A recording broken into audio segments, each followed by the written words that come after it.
Le 14 avril 2003, on annonçait qu'était achevé l'un des projets les plus ambitieux menés par la communauté scientifique dans le domaine de la biologie, le projet Génome humain. Une équipe de plus de 1000 scientifiques sur 3 continents avait travaillé pendant plus de 10 ans pour déchiffrer les codes de notre ADN. L'ampleur de la tâche donne une idée de la complexité extraordinaire du code génétique.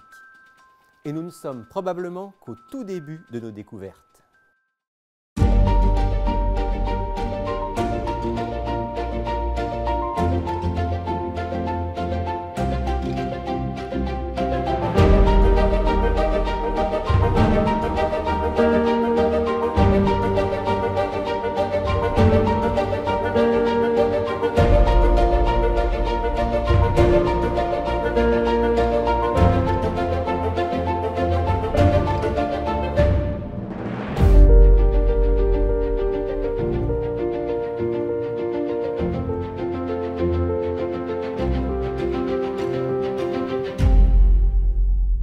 Bonjour à tous, bienvenue dans Il est écrit. Aujourd'hui donc une émission scientifique d'une certaine manière, même si nous sommes des novices, on va essayer de comprendre quelque chose qui est un miracle de la nature. Vous avez peut-être suivi notre série, on a eu une émission sur le miracle des oiseaux, une autre sur le miracle des cétacés, encore une autre sur le miracle des papillons. Aujourd'hui donc le miracle de l'ADN. Et pour en parler, je reçois quelqu'un qui n'est pas nouveau sur notre plateau, Jean-Robert Gardère, professeur de sciences, passionné de génétique et également membre du groupe Harmonie Sciences et Foi. Jean-Robert Gardère, bonjour et bienvenue. Bonjour. Bienvenue sur le plateau d'Il est écrit. Aujourd'hui, donc, nous parlons d'un sujet qui n'est pas simple, l'ADN. On va essayer de le rendre le plus simple possible. C'est quoi l'ADN en fait? Alors, le sigle ADN signifie acide désoxyribonucléique. Et comme vous l'avez dit, c'est un nom compliqué, mais ce nom est en lien avec les différentes molécules qui composent l'ADN. Mais pour essayer de simplifier la chose, on va utiliser des analogies qui sont utilisées dans la littérature scientifique.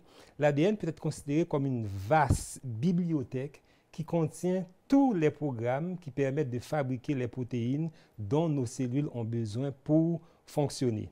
Donc, cette bibliothèque-là, elle est placée donc, dans le noyau de nos cellules. Chaque cellule de notre corps a en quelque sorte le plan directeur de l'organisme? Exact. À l'exception des globules rouges qui n'ont pas de noyau, donc ce plan-là, notre bagage génétique, donc oui, on le retrouve donc, dans chacune de nos cellules, de nos centaines de milliers, de milliards de cellules. Donc, c'est fascinant de penser que chaque cellule a le plan général. C'est un peu comme s'il y avait dans chaque cellule le plan général de l'organisme tout entier. Exact. Et c'est l'image utilisée par un influent scientifique, le professeur Richard Dawkins de l'Université Oxford. En passant, Richard Dawkins, c'est un athée convaincu. Il compare l'ADN au plan d'un architecte. Et il dit dans son livre « Le gène égoïste », c'est comme si dans chaque pièce d'un immense bâtiment, il y avait une bibliothèque contenant tous les plans de l'architecte pour le bâtiment. Donc, le bâtiment étant le corps, l'organisme vivant. Mais en bon athée qu'il est, quelques phrases plus loin, il dit que, bien entendu, l'architecte n'existe pas. Donc, il y a un plan d'architecte, mais il n'y a pas d'architecte. Exact. Okay. Ça, c'est un peu problématique. On va y revenir tout à l'heure. Exact. Ouais. Alors, est-ce qu'on peut expliquer un tout petit peu de quoi est composé cet ADN, comment ça fonctionne? On parle des gènes, le code génétique. On essaye tout petit peu de démêler tout ça. Les chromosomes, qu'est-ce que c'est que tout ça? Exact. Donc, l'ADN, c'est une molécule qu'on peut comparer à un fil d'une longueur d'environ 2 mètres, si on était capable de l'étirer. Mais ce fil de 2 mètres se trouve concentré à l'intérieur d'une structure microscopique qui est le noyau de la cellule. Donc, l'ADN est sous une forme très compacte, très condensée. Et pour adopter cette forme compacte-là, l'ADN est enroulé autour de protéines qu'on appelle des histones, comme qu'on enroule un fil autour d'une bobine. Maintenant, quand la cellule se multiplie, on est capable d'observer au microscope en quelque sorte le déroulement de ce fil-là et c'est ce qui donne les chromosomes. Donc l'ADN est subdivisé en des sous-unités qui sont nos gènes. Les gènes, c'est quoi? Les gènes, c'est comme des recettes donc, qui permettent de fabriquer donc, les protéines qui nous constituent. Et les gènes, eux, vont avoir des fonctions reliées à différentes parties du bâtiment, si on reprend l'analogie de tout à l'heure? Exact. Donc, les gènes peuvent être chaque gène peut être considéré comme un plan donc, qui permet de construire une partie du bâtiment. Et on a, par exemple, en tant qu'être humain, on a combien de gènes à peu près? On a une idée? On avance un chiffre d'environ 30 000.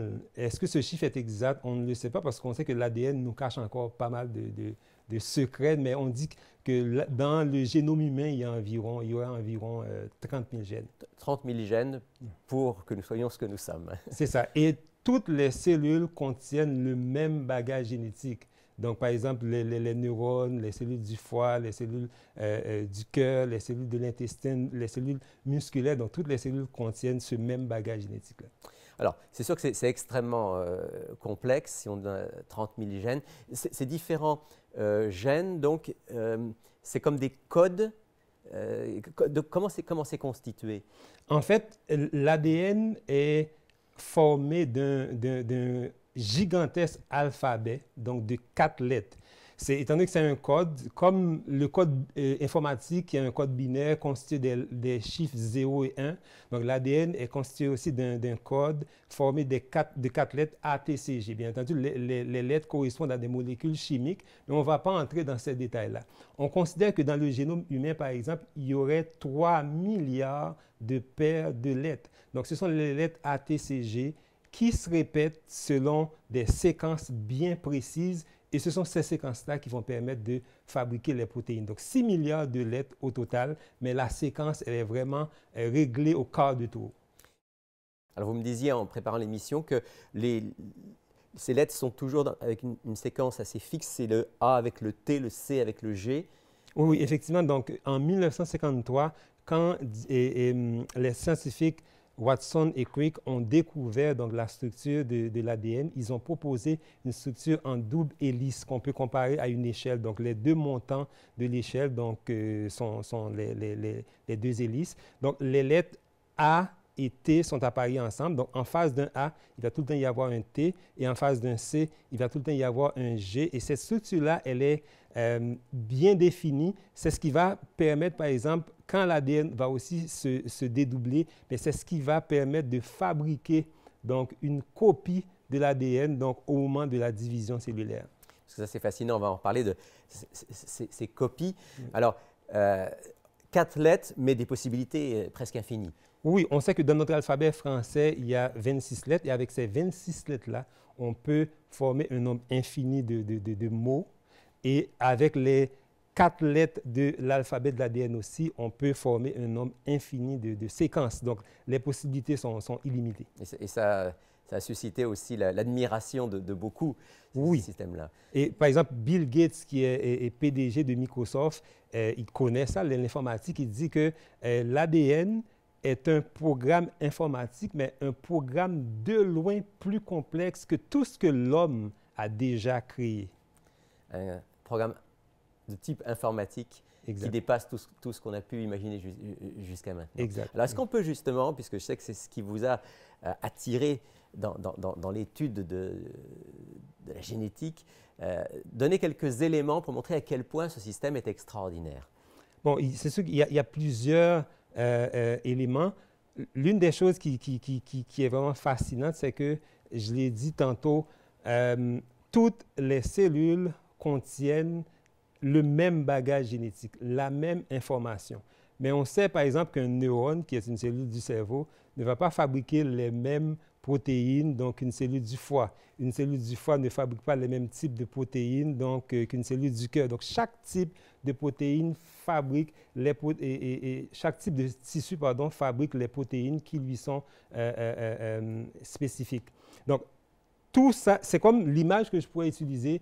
Je ne connais pas le domaine de la musique, mais imaginez qu'on aurait dans un orchestre une partition avec les notes de tous les instruments donc, de l'orchestre et la même partition est devant chaque musicien et chaque musicien est capable, donc au moment où l'orchestre joue, chaque musicien est capable de jouer la partie de la partition donc, qui correspond à son instrument. Donc c'est un petit peu ce que fait donc, normalement nos cellules avec l'ADN. Donc c'est la même partition, mais il y a une différenciation au niveau des différents organes. Exact. Et chaque organe, ça va jouer la partition exacte qui convient. C'est ça.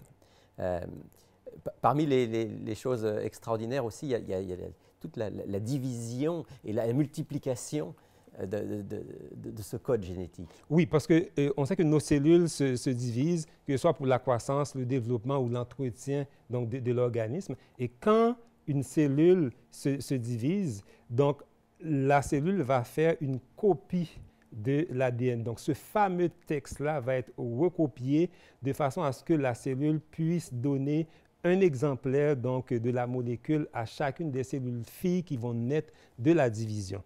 Donc, et l'ADN est doté de mécanismes réparateurs parce que pendant la copie donc, de ce texte, il peut glisser des erreurs malheureusement. Si je recopie n'importe quel texte, ben, je peux faire des erreurs, donc une faute d'orthographe, ou des erreurs de lettres, etc. Donc, l'ADN est doté de systèmes enzymatiques complexes qui permettent de corriger ces erreurs-là, la plupart de ces erreurs, parce que malheureusement, il y en a des fois qui vont passer à travers les mailles du filet, et c'est dans ce cas-là qu'on va parler de mutation génétique. Donc, on parle d'un système d'une complexité extraordinaire, qui est capable de se dupliquer, de se répliquer, qui est un système de contrôle et de correction. Exact. Donc, c'est vraiment un système qui ne cesse de nous émerveiller.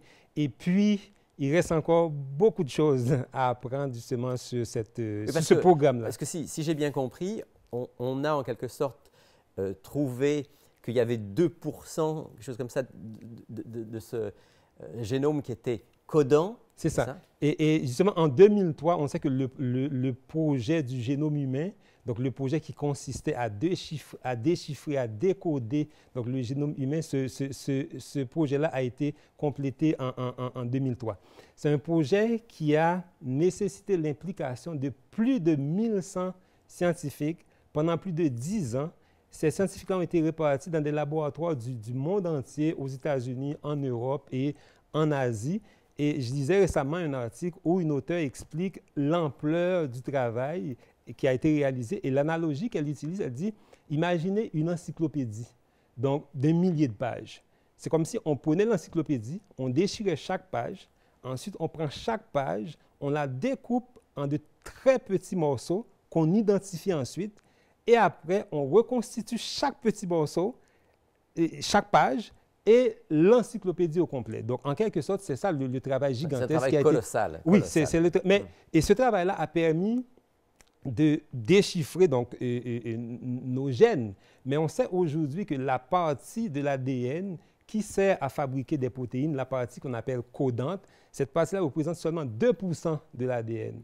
Donc, il reste un 98% que pendant longtemps, on pensait que c'était de l'ADN poubelle. Je me souviens avoir lu cette expression, ADN poubelle. C'est ça, on pensait que c'était une accumulation de mutations génétiques avec les millions d'années d'évolution. C'était même un argument qu'on utilisait, je me souviens à l'époque, pour dire, écoutez, ça ne peut pas être Dieu parce qu'un Dieu intelligent n'aurait pas mis 98% de poubelle. C'est ça. Or, maintenant, on revient sur cette compréhension-là de l'ADN poubelle. Oh oui, cette notion-là a été balayée d'un revers de la main. On sait qu'aujourd'hui, que le 98% est utile, très utile. On commence à le découvrir. Entre autres, on sait que ce 98% contient ce qu'on appelle des gènes régulateurs. Les gènes régulateurs, c'est des gènes qui sont responsables de réguler donc, le fonctionnement donc, des gènes qui fabriquent les protéines. Entre autres, il y a dans ce 98% des gènes qui fonctionnent comme des switches, qui sont capables d'activer ou d'inactiver d'autres gènes, de la même façon qu'on allume ou qu'on éteint donc, des lumières.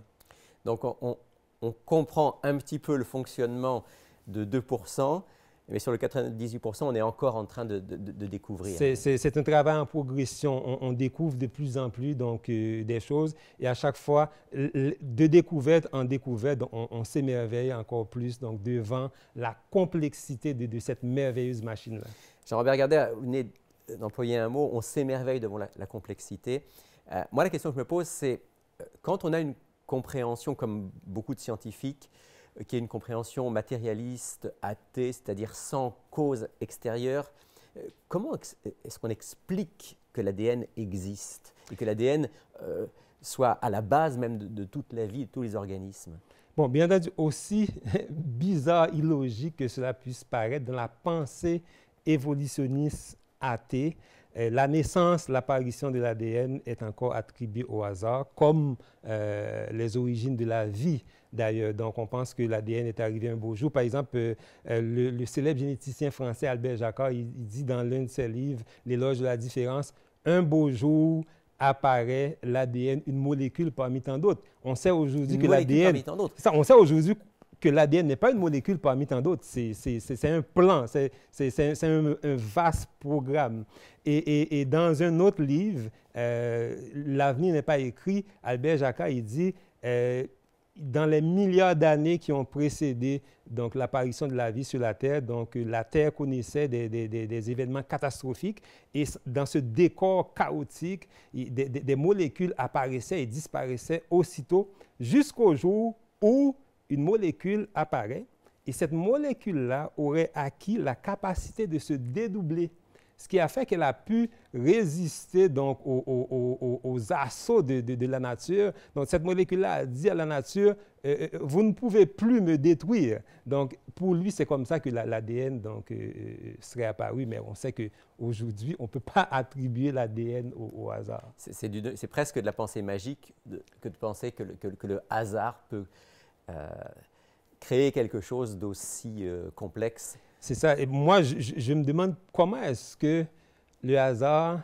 a pu créer quelque chose qui a nécessité la réunion des meilleurs cerveaux du monde, plus de 1000, pendant plus de 10 ans, pour essayer de comprendre partiellement ce qu'il y a dedans. Parce que ce qui a été achevé donc, en 2003, ça nous a permis de lire donc les gènes du génome humain, mais il reste encore beaucoup de choses à apprendre. Par exemple, comment est-ce que tous ces gènes-là interagissent pour fabriquer donc, ce fameux bâtiment-là dont parle Richard Dawkins dans son livre.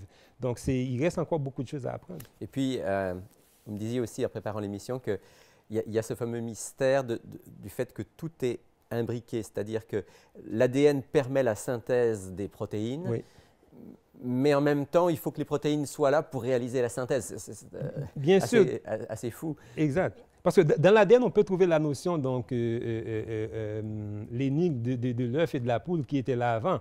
Parce que oui, l'ADN sert à fabriquer les protéines qui nous constituent, mais le fonctionnement de l'ADN lui-même est régi par des protéines.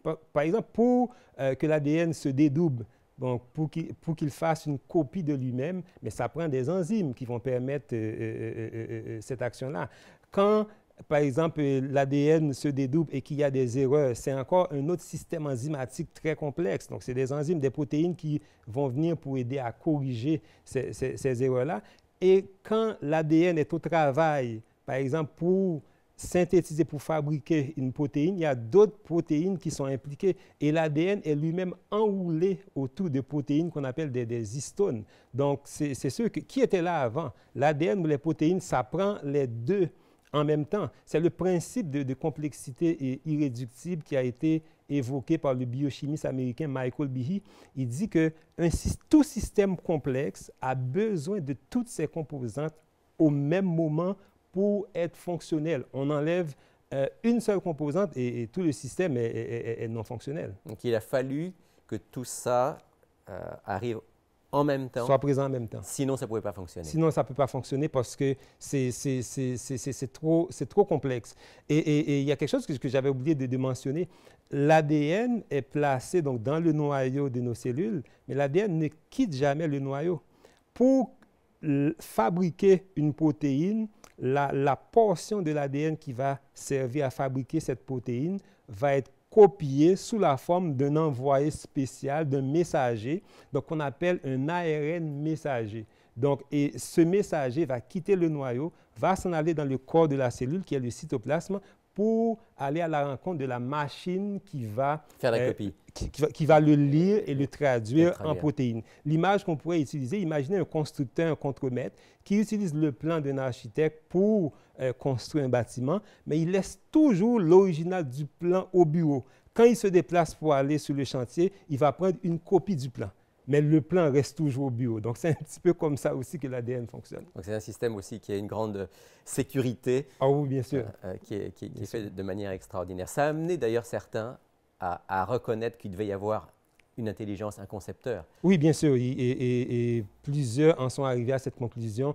Et l'exemple qu'on peut citer, c'est le professeur Anthony Flew, un Britannique, un philosophe britannique très connu. C'est un monsieur qui a milité pendant des décennies en faveur de l'athéisme. Et avec toutes les découvertes extraordinaires que la science a faites sur l'ADN, il est arrivé à la conclusion qu'il est absolument impossible que tout ça soit le fruit du hasard. Et je vais vous lire une citation justement d'Anthony Flew. Il dit « À mon avis, ce que l'ADN a prouvé, c'est qu'une intelligence a dû être impliquée dans l'assemblage extraordinaire de ces éléments si divers. » Et en tant qu'athée, quelqu'un qui a milité pour l'athéisme pendant une cinquantaine d'années, je pense que les découvertes sur l'ADN ont été parmi les éléments qui ont provoqué en quelque sorte donc, le changement d'opinion du professeur Anthony Flew. On pourrait dire en quelque sorte que plus on avance dans la compréhension de l'univers, et en particulier du monde du vivant,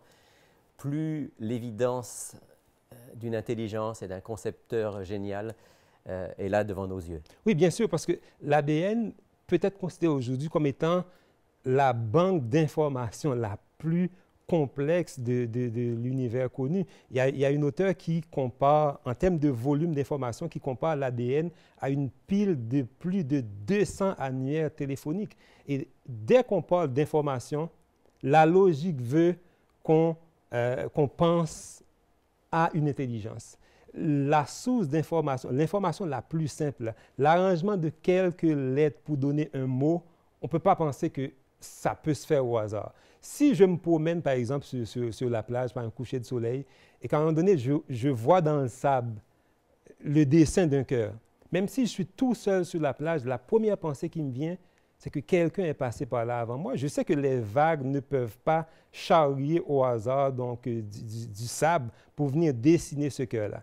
Et je n'arrive pas à comprendre comment est-ce qu'on pourrait penser que 6 milliards de lettres pouvaient s'arranger de manière aléatoire, donc au hasard, pour donner donc, les beaux bâtiments, les bâtiments extraordinaires que nous sommes.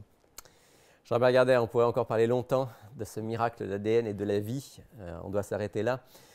Merci beaucoup d'être venu partager avec nous. Et je voudrais, en terminant cette émission, je voudrais lire avec vous un texte que l'on trouve dans la Bible, dans le livre du prophète Ésaïe, et qui est comme un cri d'émerveillement, d'admiration que pousse le prophète Ésaïe devant le Créateur. Au chapitre 40 de son livre, au verset 28, il dit ceci. « Ne le sais-tu pas? Ne l'as-tu pas appris? C'est le Dieu d'éternité, l'Éternel, qui a créé les extrémités de la terre. Il ne se fatigue pas, il ne se lasse pas. On ne peut sonder son intelligence. »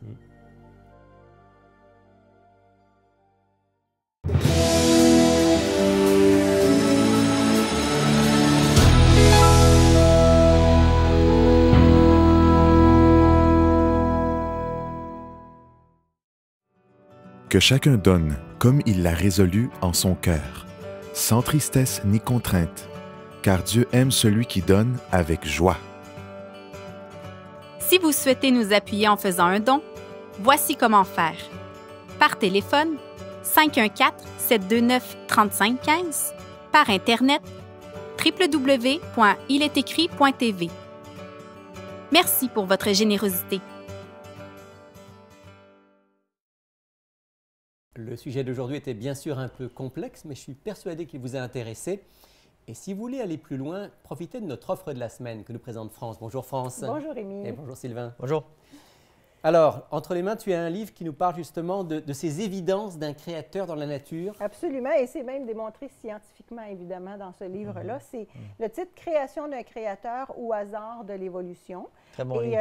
c'est un auteur qui est quand même très connaissant. Il a bien sûr un doctorat en théologie, mais il a une maîtrise en sciences. Donc, il a vraiment les deux facettes. Et dans ce livre-là, on voit vraiment l'harmonie entre la science et la foi. Donc, qu'est-ce qu'on y trouve?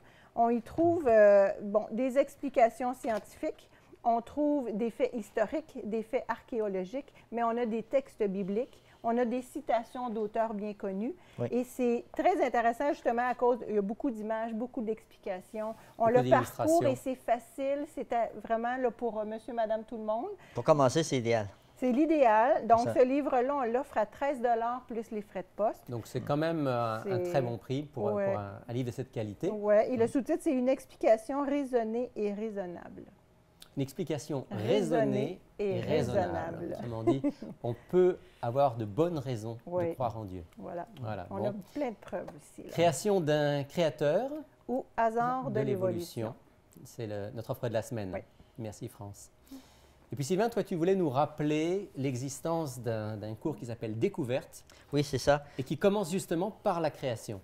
Voilà. Donc, c'est sûr que je me rappelle bien, justement, dans la première étude, il parle de l'œil. Et C'est puis, vrai. mais pour le moment, le cours découverte, c'est vraiment un cours complet. C'est ça que je voudrais rappeler à tous nos auditeurs, nos auditrices.